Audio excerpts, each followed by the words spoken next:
Welcome to Your Tru Awakening, the podcast where we dive deep into what it means to live your purpose and create a life that feels true to who you are. I'm your host, Sandra Trujillo, here to guide you on a journey of soulful exploration, inner mastery. Together, we're here to unravel the layers, challenge status quo, and unlock the wisdom that helps you shine from the inside out. Each week, we'll have a powerful conversation with some of the world's most inspiring leaders, spiritual mentors, and artists who are lighting the way to a more conscious, abundant, and joyful life. From ancient wisdom to modern practices, we'll explore transformative tools and inspiring stories to help you live, love, and lead authentically. Whether you're at a turning point or turning into your power or simply seeking more depth and meaning in your everyday moments, this is your invitation to step out of the ordinary and break free from old patterns and awaken your true potential. So if you're ready to laugh, reflect, and expand, you're in the right place. So let's get started. I'm so excited today. I have my beautiful, dear friend for so long. We've been friends for many years, Kimberly Small. And Kimmy is a fascinating woman. She is a mystic. She is also has a very creative and scientific mind. She also does inner child healing and subconscious reprogramming work. So we are gonna have a conversation that is so juicy for both of us because we're speaking about things that we see a lot in life and in our clients. The conversation we're having with you today is that you're not late. And this is something that really speaks to culture right now. So many of us are on that speed. I got to hustle. I got to do the next thing. I got to compare myself to other people. And our invitation is that maybe blooming is just about creating the conditions for your life that support the natural emergence of who you are at the right time. And so, Kimmy, I'm so excited to have this conversation with you. Welcome. Thank you. Thank you for inviting me, and I love you. I'm so glad to be able to share this space with you. Yay. So there was a time in our lives look so, so different. We lived on 33rd and 3rd in New York City. We were roommates. We both had done so many different work, so much different. Like it looks so different, our work, our worlds. I was even looking at her image right now and seeing all the green. She's right now, for people who are just listening, sitting behind this beautiful greenery at a spa here in Miami and laughing about how our lives looked even grayer living in New York.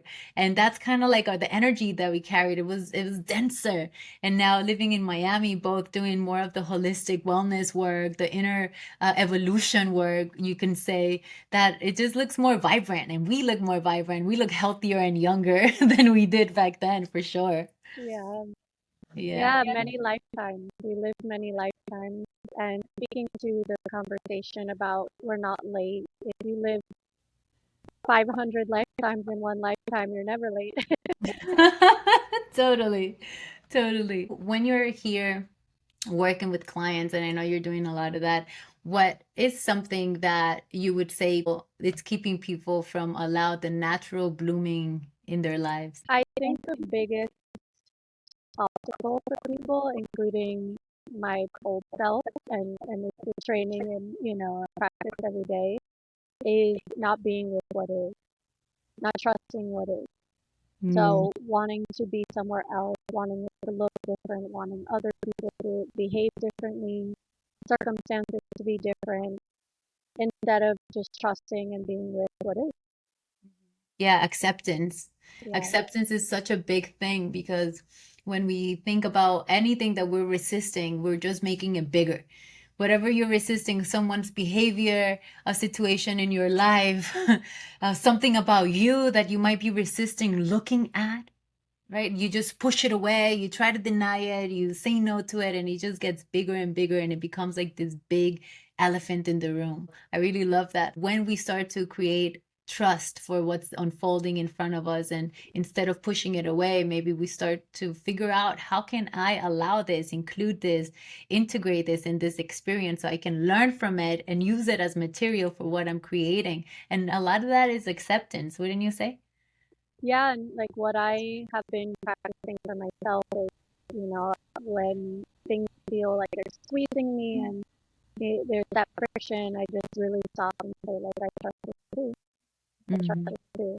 But like Yeah. the full body experience of like, I trust it, I receive it.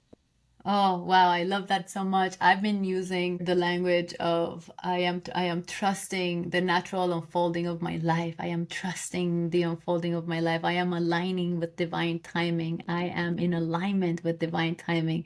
And just repeating that, it has a somatic effect to like physically. Just Yeah, knowing that I'm using language that is bringing in acceptance, that is bringing in I'm not chasing. Right? It's like the moment that even in like our language is so revelatory. And when we use language that is about chasing and hustling, it really has an effect in our nervous system. So I love that you're saying, right? I trust this too. So I beautiful. trust it too. It creates a spaciousness, right? And Mhm. that's something I've been working with as well. Like, how can I create more spaciousness? Mhm. And within that understanding, it's like letting the divine, letting the universe, letting God, whatever you connect with, hold light, because we don't have to orchestrate all of life. And when we can take that off our shoulders and just be present and be spacious within ourselves, it's a whole different energy.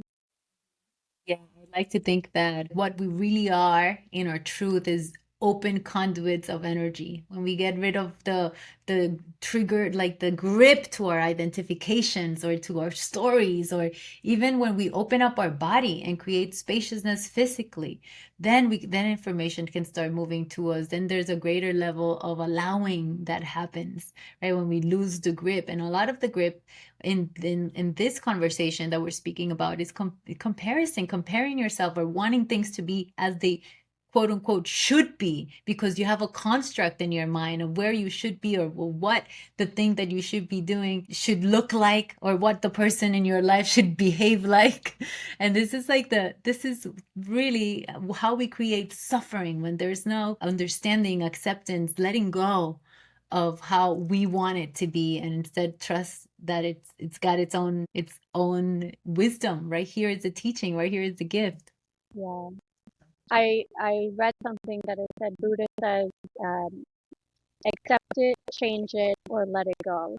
And that's such a great lens to view from, right? You either accept it, you change it, or you let it go. There's three options there. Yeah, it's like the beauty of understanding that other we are flowers, that we're speaking about that blooming. The difference between us and flowers and plants is that we can move, right? So if you're not changing your inner stance, if you're not changing your mindset, then change your location, then actually move out of it, right? But if you have the capacity to change your way of looking at something, I think that there's real big power in that because that keeps us from having to be on the run all the time. I Yeah, know for myself, like I tend to have a little bit of a runner in me. I tend to run, and life has really been teaching me it's like the best place to grow and to change is where you are. You change where you are, and that's really powerful. yeah, One of the things that we were speaking about before the call was the difference when we're thinking about blooming and allowing ourselves to move from comparison and just trusting that we can give ourselves the right environment so that the natural emergence of our soul can have in that spaciousness, in that nourishment, that our soul can flourish and naturally emerge because that's what we do. That's what we're here to do. And I think that has to do a little bit with moving from a hustle culture kind of thing to devotional living, which is something that I love witnessing in how you live because I walk this path with you also, and just seeing the sacredness and the word that you use is perfect, the spaciousness, the reverence to life, to the yeah. things, to the actions. Yeah, and I'll speak to, I guess, in terms of comparison, I really sat with that. And it's like when you start to understand numerology, astrology, and you really get to scratch the surface of this divine plan that is set out for each person, like life path number really stands out for me. We're all here on a different mission. So there is no comparison, right? Like if you're a life path 7 versus a 3 versus a 33, you have a different mission here. And once you have the foundational understanding that you are on a mission and it's your mission, then there is no comparison. You're one of one, right? There's a perfect sacred geometry that was painted for you, and then you stop trying to make it look like someone else's because that energy of trying really breeds lack. And I think that's the yearning, the longing, the trying, instead of just being. Who am I actually? What am I really to do? And that curiosity and inquiry within self creates that spaciousness and grace within your process and your own destiny. So, you can feel when we speak to it, you can feel the different frequencies of how that already lands for people, but how do you remember that over and over again, right? And I'm someone who also falls into that trap of feeling like, oh, I gotta go, and I couldn't speak to this without speaking to the nervous system as well. 100%. When I was just in Nicaragua sitting with the Yawanawa tribe, and I was deep in the medicine, and I was like dancing and like just in my godgasm and like the medicine was showing me that rushing is a lack of trust, that the importance of like really taking our time with things and giving ourselves spaciousness in between meetings is a way of stating I am in trust. I'm not trusting. I'm in it. I am it, to align ourselves to the natural rhythms. And so when you're speaking about trusting also that you have your own architecture in the sky, in the stars, and trusting that you are the one, the last, the first, and the only. It's just like there's no one, there's never gonna be another Kimmy Small. And like, how can someone else do that? Like when I work with clients, we do a lot of something I call ideal modeling. But we're not saying I'm going to be like that person. We look at it as what's a quality I love from that person so that I can celebrate it and play it out and put it in my life by design and allow myself to be in the full embodiment of that by choice. That's very different than I want to be just like Kimmy Small. So I want to be just like this person. And because that's just completely takes you out of your own unique path. Yeah, and I think I love deity work in Eastern Mm, philosophy because every human has their shadow, right? That's our nature. And so when we can connect with archetypes and deity work, you're able to embody and kind of like conceptualize and grasp and bring into your body and into your character those qualities and values that you see in the deity. So that's also, totally. or even like animals, right? Like we look at animals and nature and we Nature. listen. Yeah. Mhm. Yeah, like the embodiment of a mountain and the strength and the stability, right, of a tree or whatever it is, that you start to use the inspiration from life, not to compare yourself or to want to be just like that, but what's the sensation, the feeling, the active expression of that you'd like to include in your experience and expression, because that's what we're here to be. We are in our beingness, in pure beingness. It becomes so easy to allow the natural becoming of ourselves, right? But becoming like that aspect of being out in the world and achieving and getting things and productivity must be rooted in beingness. If not, it's going to be a construct of a society or conditioning or your own unconscious mind from another time, which is not now. And so if you are here, if you're in pure beingness, you really have a chance of saying like, who does this person want to be right now? Like, what's the truth of this soul? How does it want to express right now? Which I find a lot more sexy and yummy than what me trying to be right. Yeah, and I work with the subconscious in my work. So the subconscious loves symbolism and it loves ritual. So when we're able to connect with these animals and nature and the elements and have these archetypes, the subconscious, it goes deeper. It's not just the conscious mind that is trying to 5%, 10%, to show you something. It's the subconscious. Now you're really starting to change the patterns that you don't see every day. And so again, like I think having the archetypal work really stands out for me too.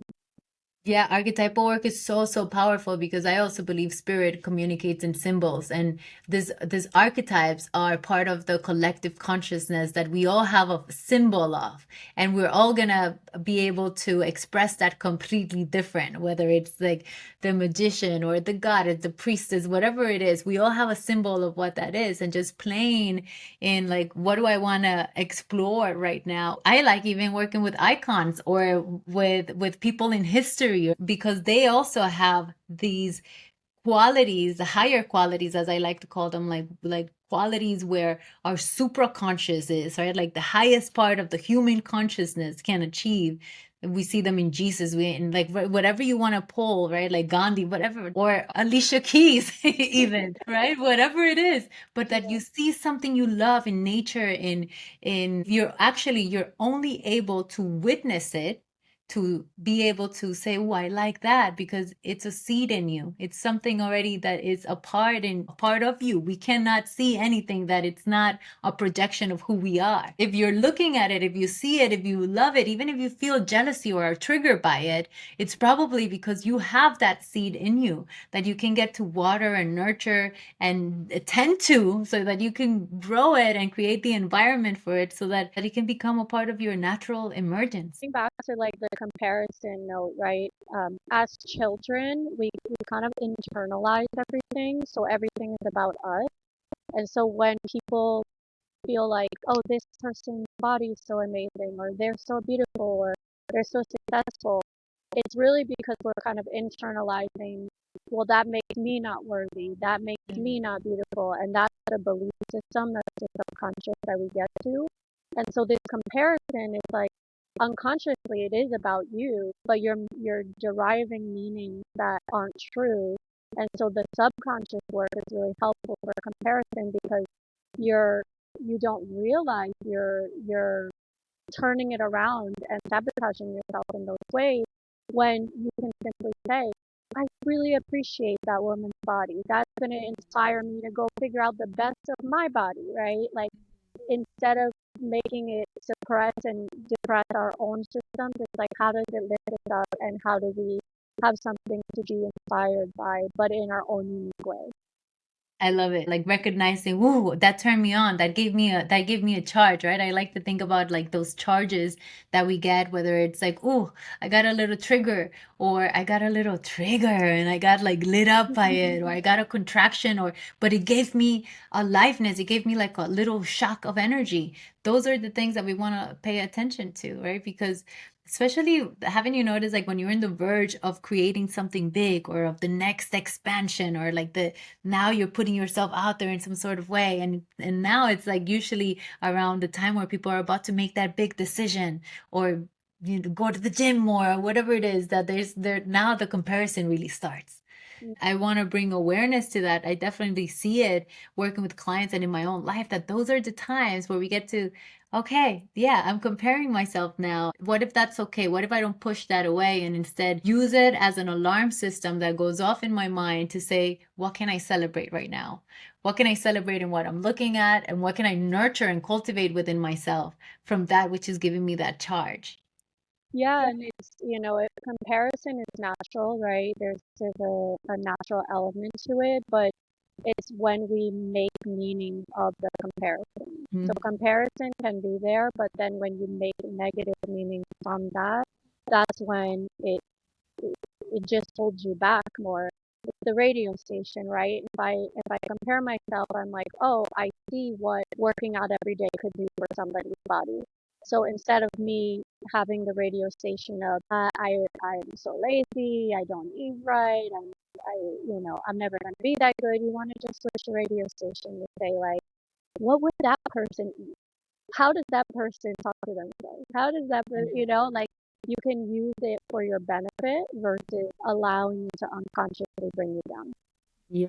So it's like what you're speaking to is something that in my work I call developing your imagination to work for you, not against you, right? Yeah. Because when we're not paying attention, when we're not mindful, present in the activity of the mind, which is just like a repetition of thought and a pattern, a repetition of thought and pattern, and we're not looking at what the mind is doing, and we haven't developed that of like being present with the activity of the mind, it'll just go and you'll just go into negative imagination, negative self-talk, negative whatever it is, because the mind is solving issues. The mind is pattern making all the time and it's trying to solve a problem.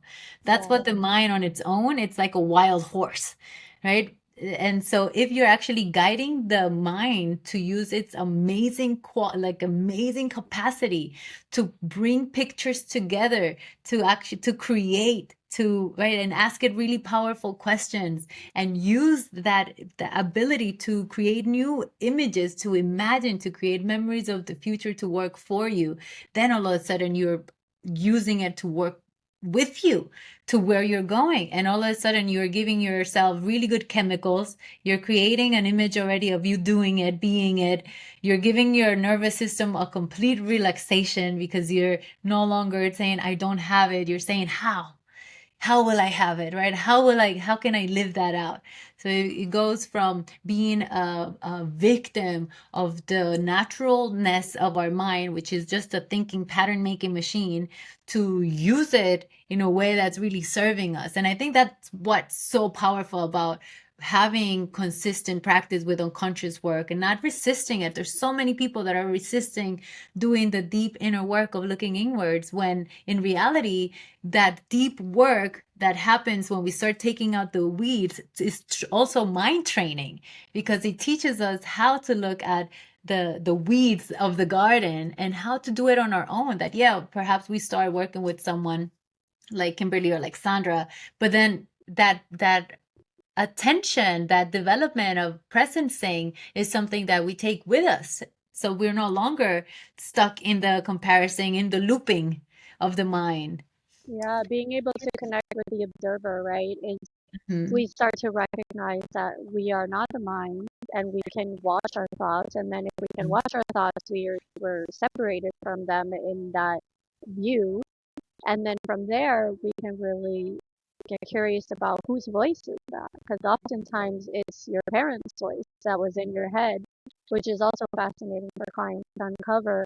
And so being really aware of like that little voice in your head, is it your cheerleader or is it, bullying you into the thing that you want? You both want the same thing, but it's not doing it in a kind and compassionate way. So, you know, you were speaking about blossoming and nature, and it's like nature doesn't like hustle itself into growing, right? It doesn't like it's not like we gotta do this, right? It's like it just is. It's just relaxed. It's just resting Yeah. into its beingness because it's our nature to grow.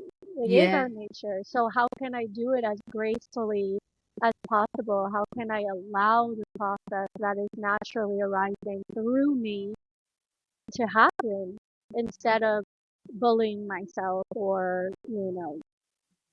Yeah. putting myself into these patterns that are disempowering.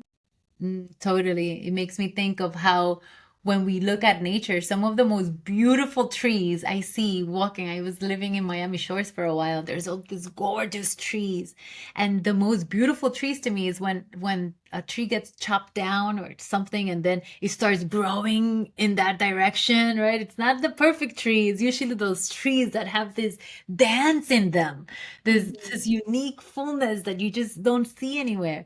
And like that's what makes us beautiful also. Then when we start to honor our own wounding and learn to love it, then that becomes our own gifts, that usually is those unconscious things that we might resist to look at, that are hiding the most precious uniqueness of our soul. And how can we allow ourselves to witness it and love these parts in us, these parts that compare, that don't feel good enough, that we judge or hide, into maturity? Can we love them into maturity? Because when they gain maturity, when we can look at them, bring them from the subconscious or the unconscious into the light, then all of a sudden we have a whole different relationship with them, which is like where we want to be. We want to use them as allies, not as sabotaging patterns in our life. Yeah, and there's this like patience with nature, right? Nature is so Yeah. patient. Like some of the most beautiful structures, like the Grand Canyon, like there wasn't rushing, and it's glorious and it's so majestic. And, there's so much trust and beauty and patience in the natural form and flowing. Yeah, makes me think of Dr. Salsarulo, that it was our holistic um, doctor in New York that we both went to. Today, actually. And the first time I went to see him years ago, I was having a lot of problems with my hormones from doing bottle service work in nightlife, not sleeping well, teaching yoga in the morning, like just like sleeping like 2 hours and going to the next thing and just pushing, pushing, going. I was doing so many things. And he like started this path, I guess, of like really looking at life as and looking at ourselves as gardeners of this little piece of Gaia, which is my body, which is my inner blossoming, right? Like that involution, that inner evolution that's also happening when I dare to look at my unconscious and watch it blossom. And he was like, your life is like a terrarium, the little plant terrariums that you Mhm. create. You want to give it the right amount of water, the right amount of nutrition, the right amount of light, the right amount of love and care, and naturally it'll emerge. And then when we put ourselves in the center of our lives, and we start to give the right conditions, and we tend to ourselves with the reverence, with the devotional way, with so much care, like the care that you would tend to a child, naturally it might not be what you wanted to emerge. It might not be the thing that your little self, your mind said you wanted to go get, but there's a natural pattern in you, like the acorn, right? The acorn that has all the imprint in it of the big oak tree that it can be one day. But that oak tree also has the pattern for the big oak forest that it could be. So the potential is really unlimited Yeah. if we allow ourselves to tend to our own gardens. Yeah, and the becoming, right? The relaxation and the rest and the ventral nervous system, right? Not the fight flight, not the sympathetic, not the dorsal, but the ventral nervous system Mhm. is where we can create that spaciousness to have the vantage point where infinite potential arises. For people that might not know about that, can you break that down a little bit for them? Yeah, so the fight flight is the sympathetic. So this is ambition is often breathed from, this posture. Or But then, rushing yeah, then and like not enoughness, right? and fighting. And it's that classic person that got the money, got the women, got the cars, got the boat, got the house, got it all, and they realize it wasn't it because the nervous system will never let them think that that's it, right? And we're not just in one or the other. They're always dancing, but the harmony has to be correct, right? The harmony has to be cohesive. The ventral nervous system is that state of flow state where we feel at peace and fulfillment and we feel connected. And that has nothing to do with what our, on paper self looks like.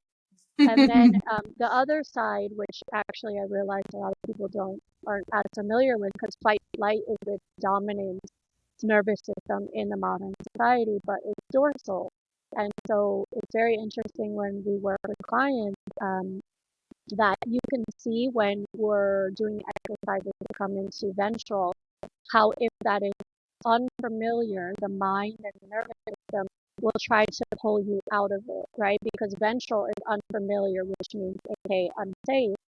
But the dorsal is anywhere from boredom to numbness to disassociation, depression.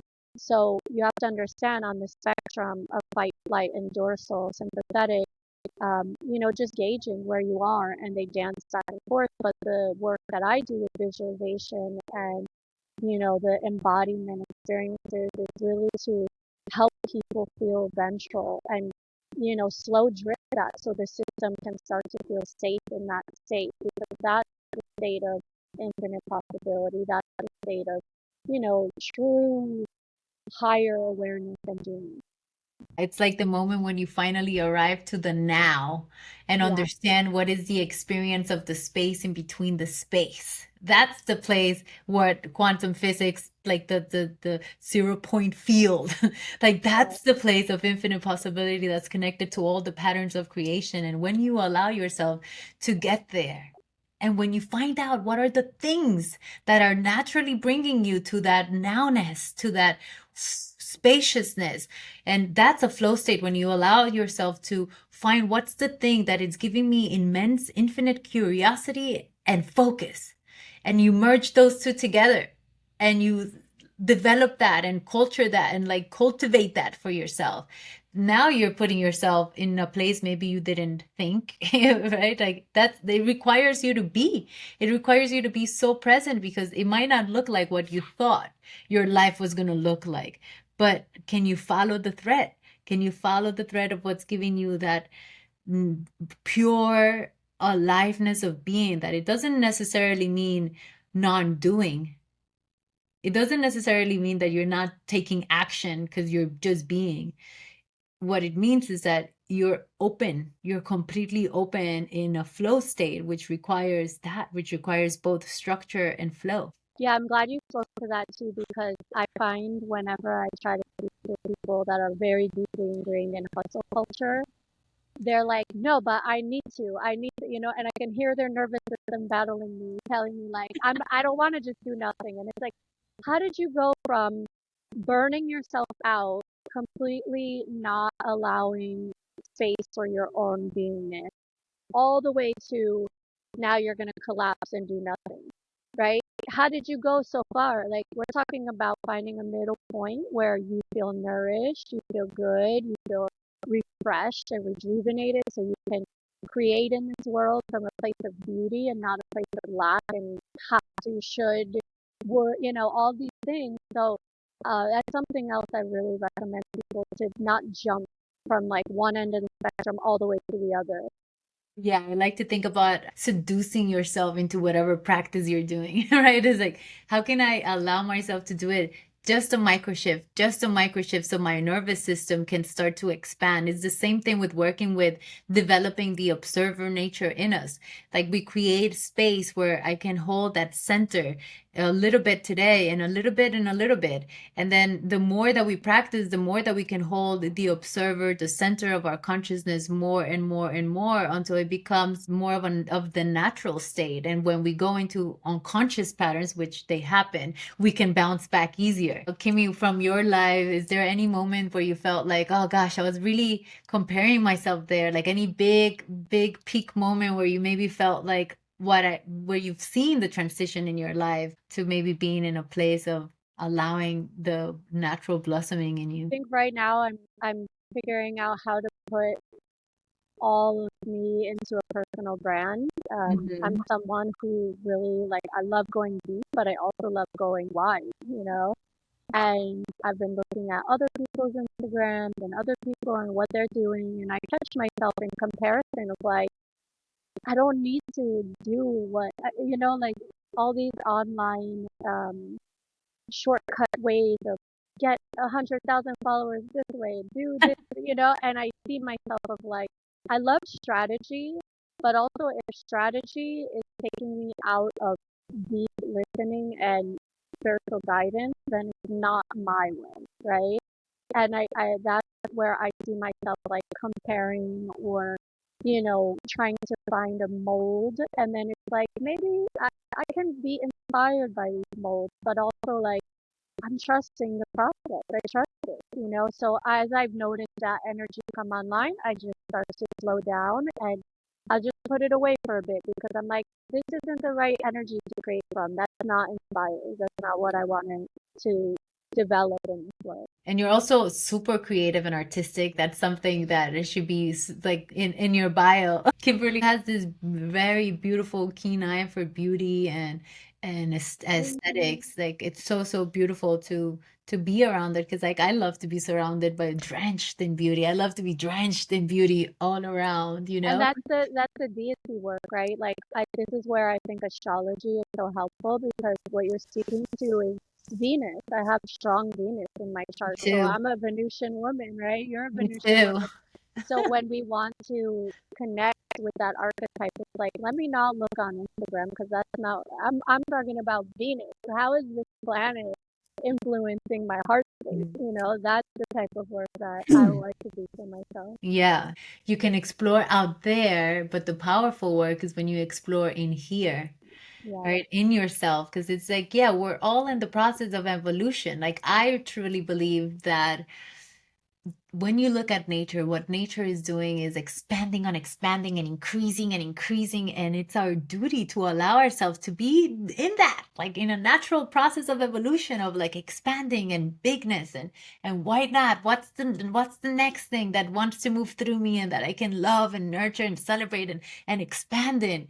And at the same time, it's a dual process as above, so below. And if I'm not doing that involution and that deep inner work of expanding the capacity of going inwards and knowing who's there beyond all the things that are of this three reality world, but when I can get to, right, like what's the essence, what's in there, now I'm having a higher conversation because I can bring from myself instead of going out there to what is everybody doing. It's like, what do I want? What does this soul want to express? What is the necessity? What is the thing that I've developed because of my own wounding, because of my own hurt, of the experiences that I lived in my own life? How can I nurture them so that I can have a natural stance, like I could actually use them to serve, to beautify life, right, in my own unique way.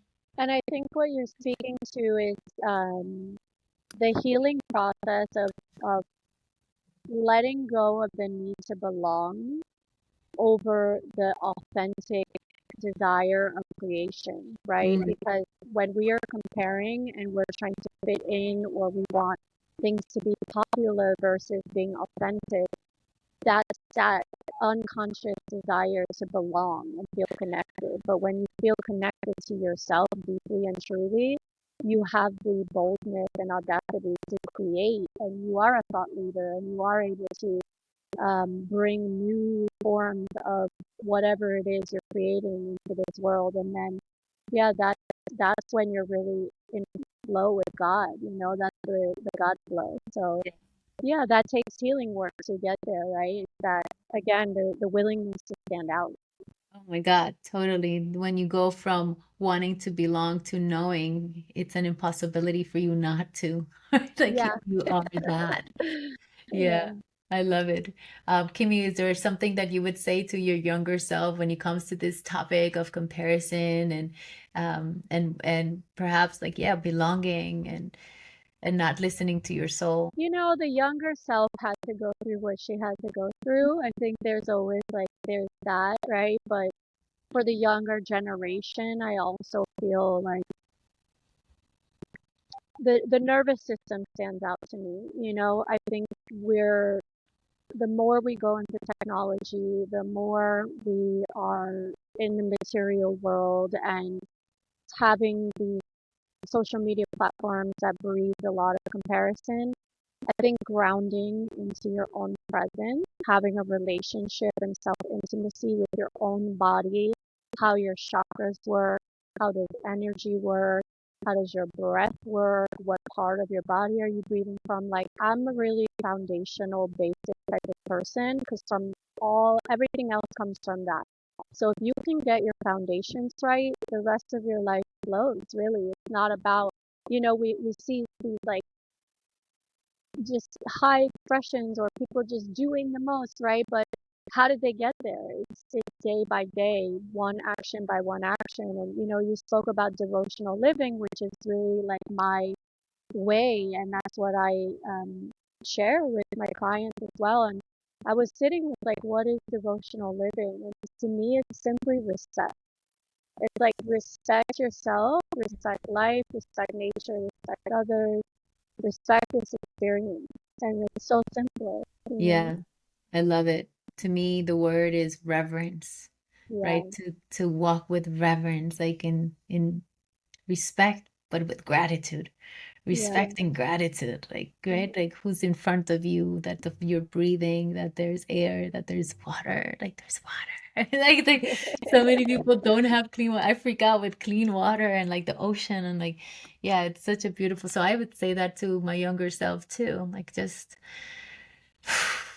work And on it the goes nervous fast, system. right? Like the carefree days are, you know, we come in as the inner child, we go through the adult process, we mature, and then the goal for me is to come back to the To inner my child. child. Yeah, and so, but it does, it moves, you know, and so time is another thing of comparison. Like it's a big part of what makes us feel I'm a certain age. I see women really suffering from that, right?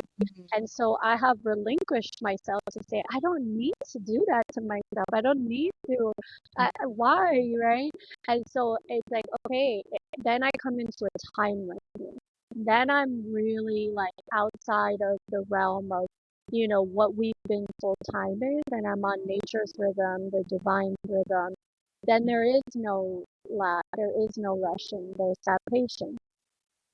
I love that so much. Yeah, we're at a time where the women around us are all thinking about children and the marriage. Did they find the guy? Are they too late? Right? Did I do the thing? Am I too late to start my new business? It's like the people are suffering out there instead of being more of the healed child, the wise child in us that's just like, let's do it. Possibilities are endless, right?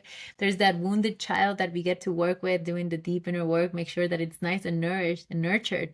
And when it is, it's the wisest part of ourself, right? Like Yeah. let that inner child in me lead my life. Like I serve that part of me. Please play. Let me know what you want. How do you want to express? How do you want to show up? Because that's the filterless part of me without the condition. I love it.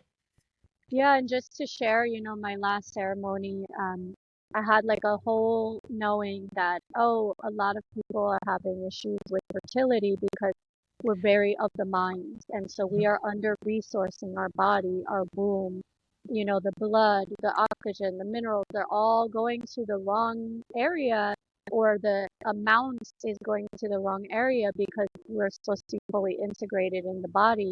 So a lot of overthinking and this worry and fear that is, you know, getting more and more.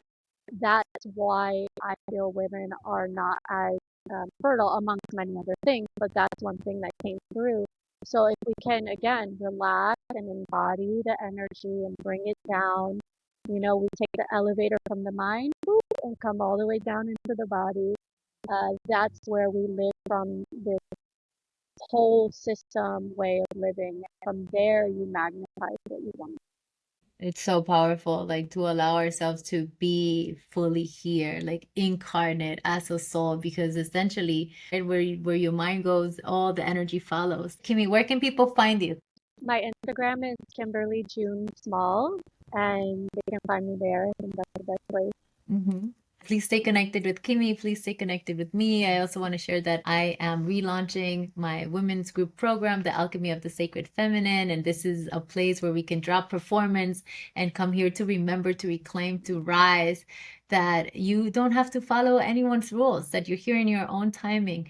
And so, yeah, if you're tired and no longer want to feel numb or disconnected or exhausted or overwhelmed, and you want to do this work of reclaiming who you are at the source, in a program with women, I invite you to have a conversation with me. I'd love to share more because, like Kimmy said, come home to yourself, come home to your body, to your divine feminine truth, because you are needed.